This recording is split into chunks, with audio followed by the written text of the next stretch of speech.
What's up guys, hope you guys are fine. If you see our videos for the first time, please subscribe our channel. So without making any further delay, let's go to the screen directly. For changing your background for your video, you'll have to log on to KineMaster.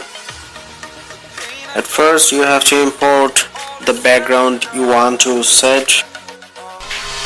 You can set your background by clicking media. You have to set your expected background picture or video.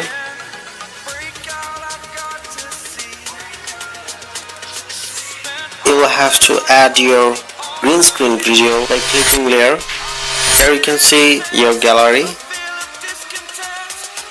I have chosen here a green screen video. Now I'm showing you the way I'm changing background. For this reason, I'll have to click on green screen video layer. Once I click on it, find that chroma key.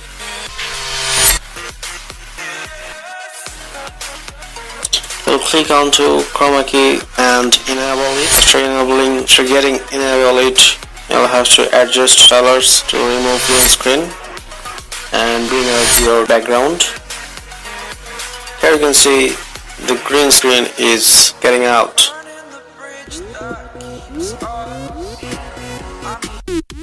Channel, hit the like button, share as many as possible, and give your comment what kind of video do you want.